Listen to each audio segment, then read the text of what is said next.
Well, good morning. It is the 30th of March, 2023. We're running this morning right at just above our set point. We had to stop and clean the racks this morning. It didn't get a video out yesterday. Basically, it was too busy. And the day before that, I had to take wife down for her medical appointment, and we didn't get a chance to make one then either. So yesterday everything was running well here at the dam. Did our normal stuff. I've been having a predator getting into the chicken coop. Lost a couple birds the last couple days, so I have to keep an eye on that, see what I can do. I set up a trap, and we'll see. I'm not really overly concerned with that. They're all old chickens, so production will go down a little bit, but these things happen. I've got new ones coming. Probably going to go ahead and get the incubator out and incubate a few eggs, just to see we can make a couple, get a couple extra birds maybe, and even if they're roosters, we can use them for meat birds later. Anyway, so I had to shut down this morning to clean the racks. Got them clean. We're back up running. Everything's running on level control. We're really running okay. We're running at about 503 right now.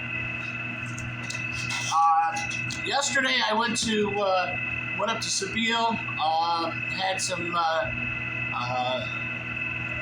had a few jobs that needed to be done, or more jobs that needed to be done. I had to hook up the. He has heat pump air conditioners that he purchased, and we had to hook those in. Flare them, cut them up, flare, put them in. Went to hook up my vacuum pump to pump it down, and didn't have a fitting to do it, so I had to order a fitting. Then he had a vessel sink, so it was on top of they're using a dresser. And the stem that he had won't fit in it. It fits in it, but it won't seal because there's a lip that drops down below the vessel itself. So I've got to go get a, instead of an exterior screw-on strainer, it's got to be an interior one. So I've got to locate one of those. And then we hooked up the water pump, and that seems to be okay. I talked to him about 6 o'clock last night, and he said he was working.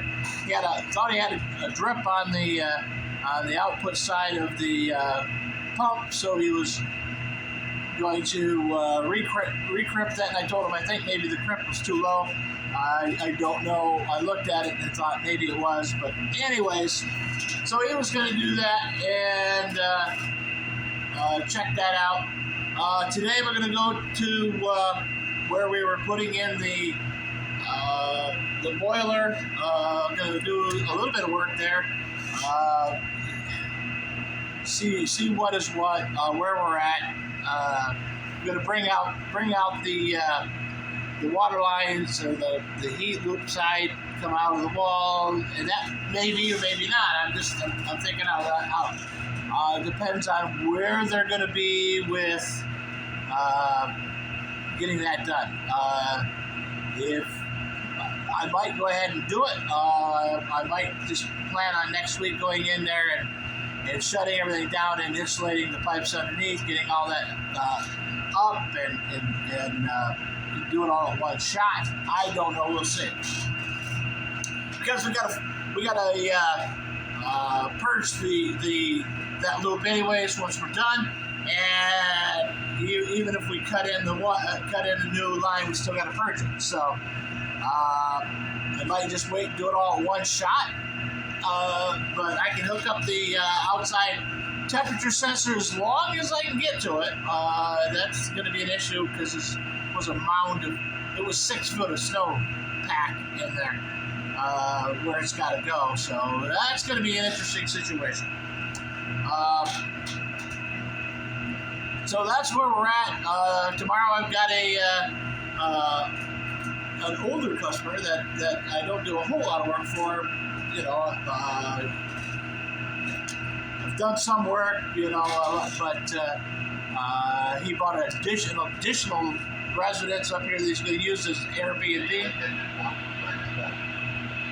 And listen, the Indian Lakes had another structure fire up in Long Lake, and then they got another call. So we may. They had a fire activation. The building is being evacuated. They're moving the client to Long Lake. Oh, okay. So we don't have to go. It's just a fire alarm activation because they were up with a mutual aid call to a very large structure fire in Long Lake. We wouldn't go to that. That's about 50 miles, so we wouldn't be going to that. But they would. They're a mutual aid company up there, but we would have to cover for them. They did get an additional call while they were out, so and it was a fire alarm. So they just cleared the fire alarm and said they had some guys that stayed back to cover that. So if there was an active fire, we would have had to go.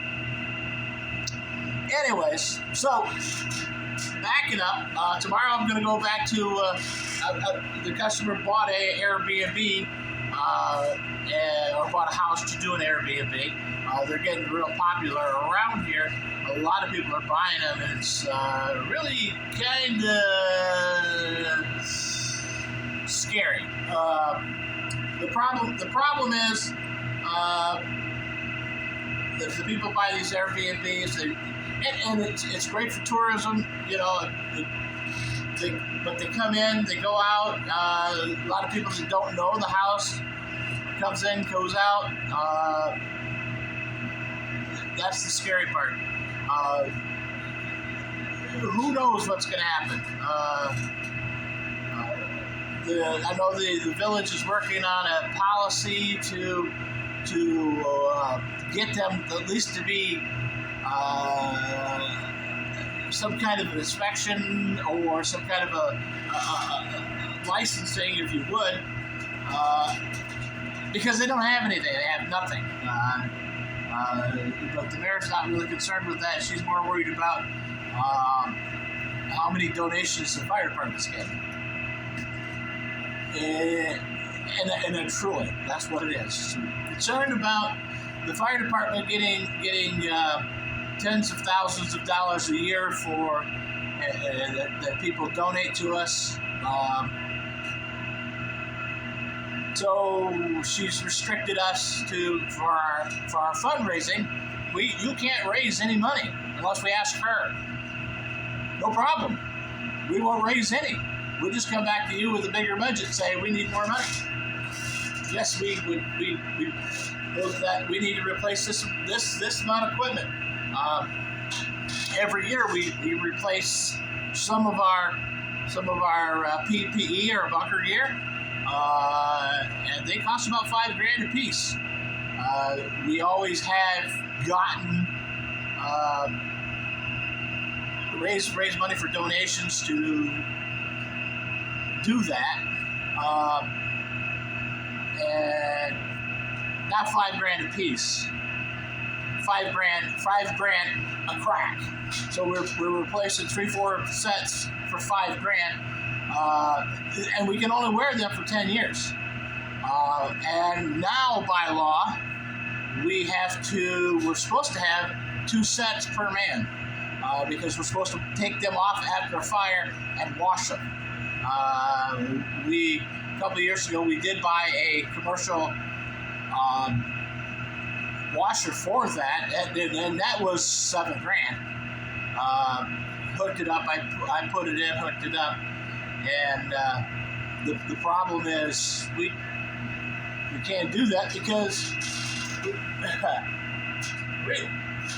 we don't have extra gear. So if Bill and I both have our gear washed, we can't go to a fire scene, which means, if we have until it dries, it takes 2 days for the stuff to dry, because you can't dry it in the dryer. So we wait 2 days. When we both wash it the same day, we're out for 2 days. Have a fire, somebody else has got to drive trucks. We don't have people to drive trucks. So, interesting. But anyways, we always raise our own money, our own funds to do stuff like that, just to cover that, so we didn't have to expense it out. Well, she doesn't like that, so it's like we bought a brand new set, or we bought a battery operated demos.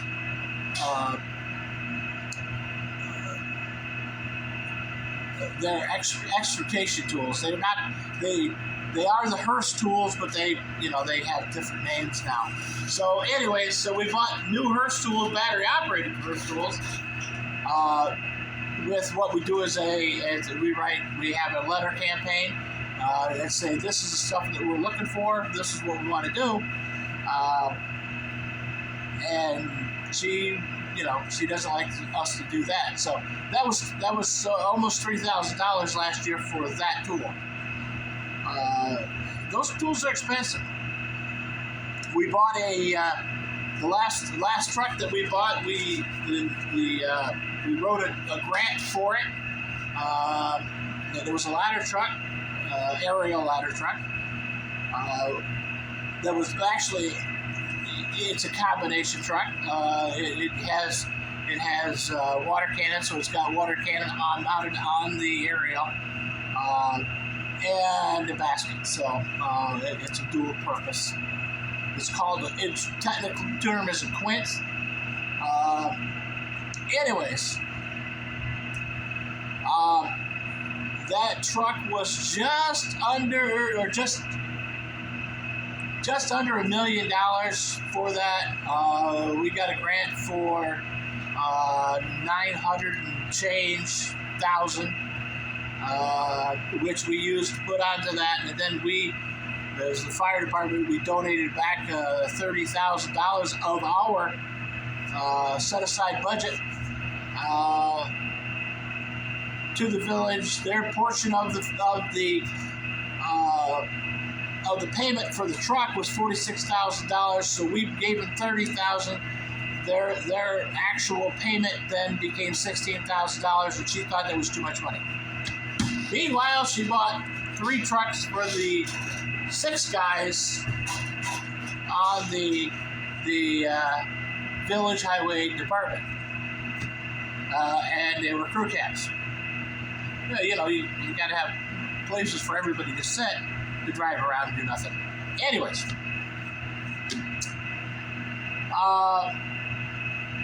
I digress, because you can tell I'm not a fan of the mayor.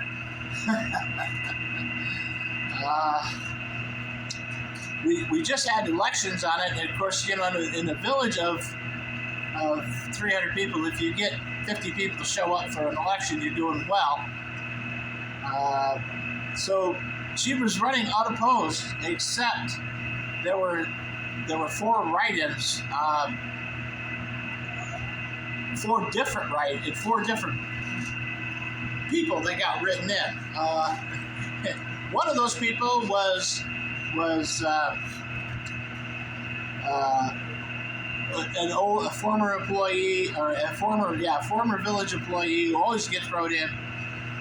The former mayor got wrote in. I'm not sure of one of the other ones, but several people wrote in Mike Rowe, manager. So, so out of the 50, I think truly she ended up with less than 30 votes. But still won because that was the majority of the votes. Anyways, yeah, it's kind of screwy. And the problem is nobody wants to take the job because it pays nothing, and it is a headache. Everybody complains, everybody calls you, yells at you, then you've got to try to get everything organized and fixed. So, and actually we're ending up with fewer and fewer full-time residents in the village. I think if they changed the election date, it would change the outcome of a lot of stuff, because then the winter people would be here, or the summer people would be here and not be gone. Anyways, enough of that. We had a little bit of rain, a little bit of snow squalls last night. It's pretty chilly out there. It's in the low 20s right now, and the wind's blowing. Yesterday we had near 50-degree temperatures. It's the end of March going into April, so the temperatures are going to swing. It's supposed to be warming up tomorrow.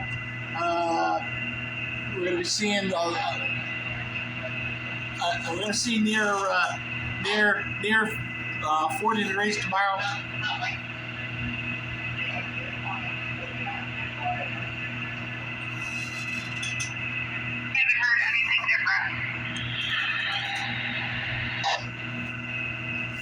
Anyways,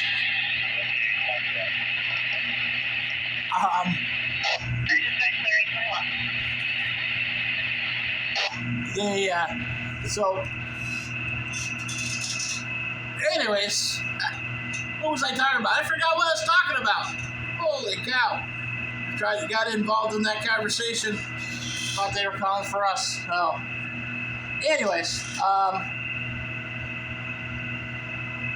yeah, the temperature yesterday, Saturday was supposed to be almost 60 degrees, thunderstorms, so, and then Sunday's supposed to be cold again. So it is the up and down that we get typically in April. So it doesn't look like there's going to be any heavy snow, so we'll take it. We'll keep it up. Anyways, you guys have a good day. Take care of yourselves. Take care of those around you, because really, that's all we got.